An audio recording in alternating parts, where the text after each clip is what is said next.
तो आपका बोला हुआ अब इधर कैमरा जी।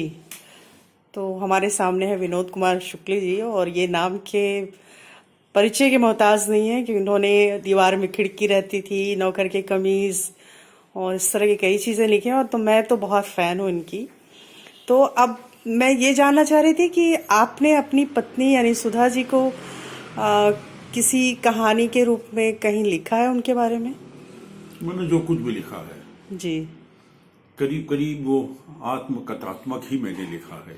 जी मैं जी अपने हर लिखे में उपस्थित हूँ, जी।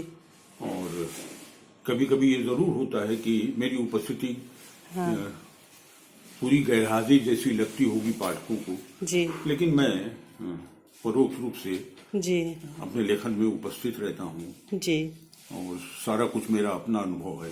जी। और पात्र भी जो है मेरे जाने पहचाने से ही पात्र हैं।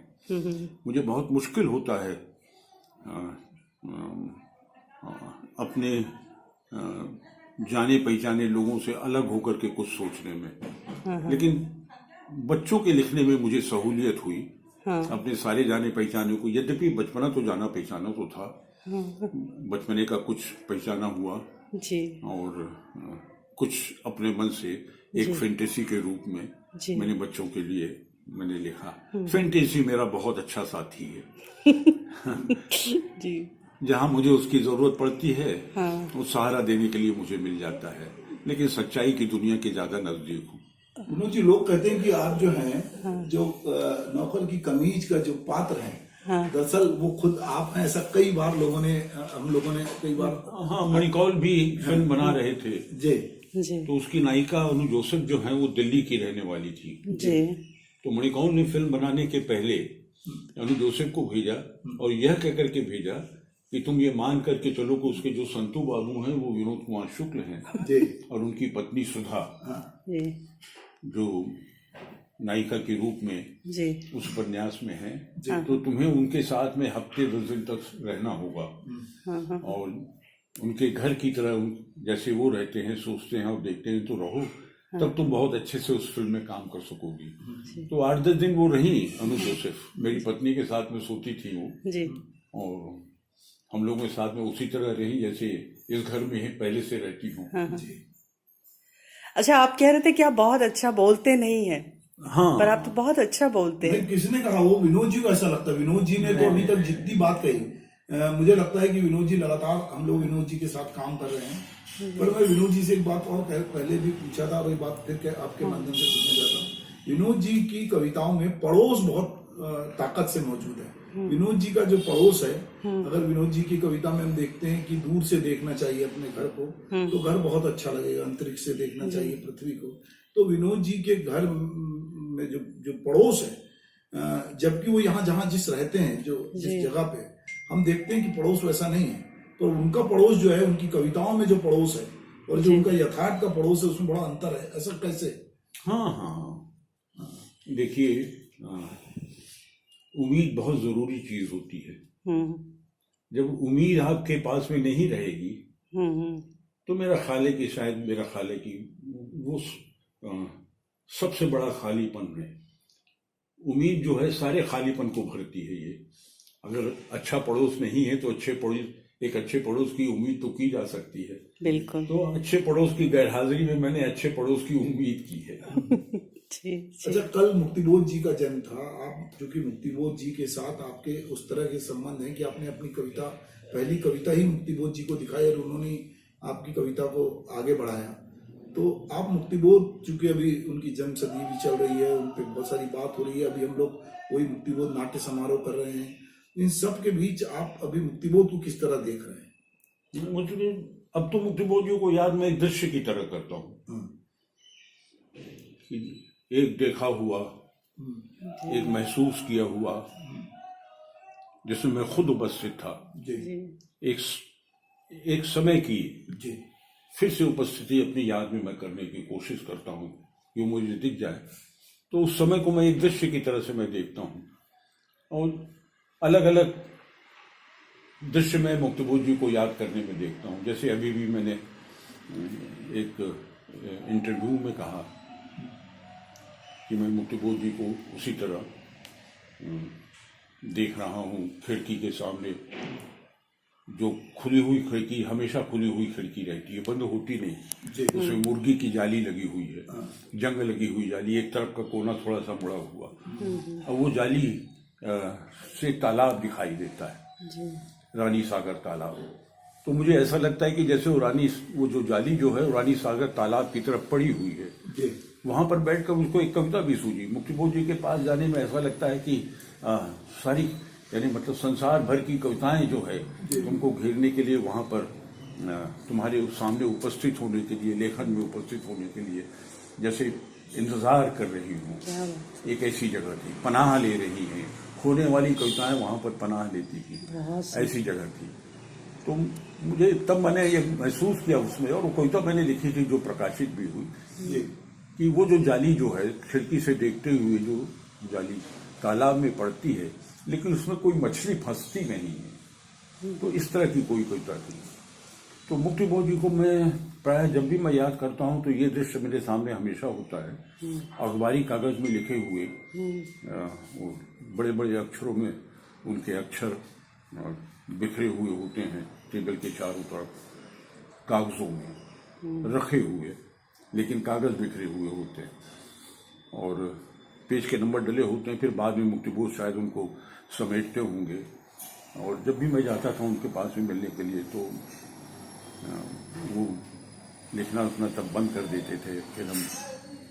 फिर वो बैठते थे, फिर बातचीत करते थे, और बातचीत करने में वो सारी बिखरी हुई कविताओं को कागजों में वो समेटते थे, जमाते थे, उनकी मैं सहायता करता था।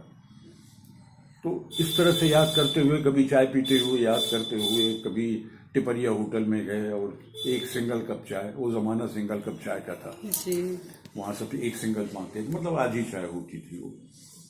और ये जरूर कहते थे, इस कहने को कभी भूलते नहीं थे।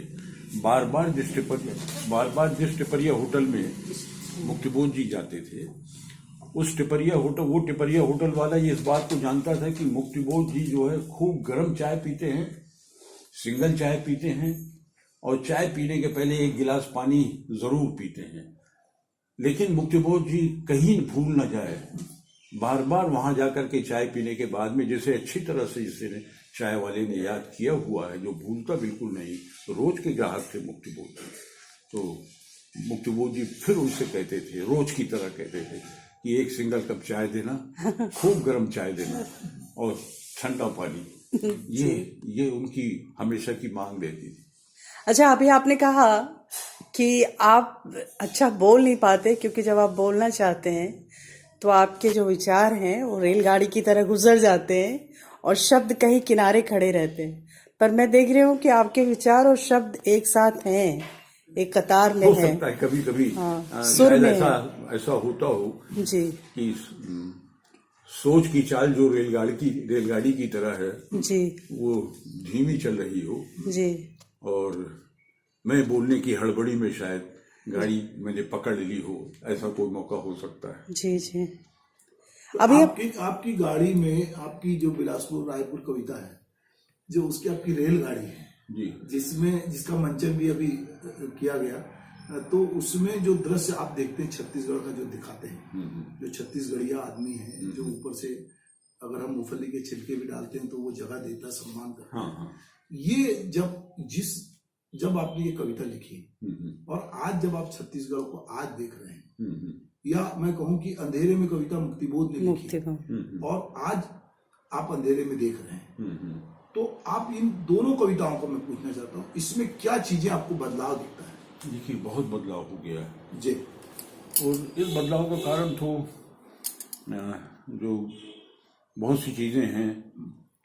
एक तो राजनीति की पहुंच जो है बहुत दूर तक और बीहड़ों में भी हो गई है, तो हर कहीं राजनीति उपस्थित है। अब बिना राजनीति के गांव वालों के बारे में सोचना थोड़ा सा मुश्किल हो गया था।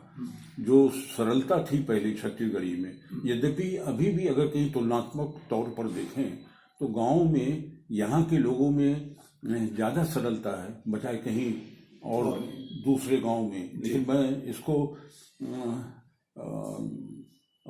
बहुत ज़्यादा मतलब दूसरे गांव के बारे में मेरी जानकारी नहीं है, लेकिन यहाँ के गांव के बारे में मुझको जानकारी है कि वो सरलता कहीं कहीं अभी भी बची हुई है, और ये स्वाभाविक सरलता उनके मन की चीज़ें हैं।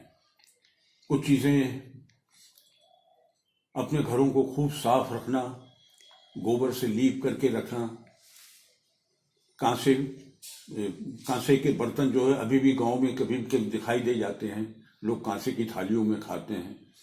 और जो गुंडी पीतल की होती है, लोटा जो पीतल का होता है, उसको खूब अच्छे से साफ करके रखना।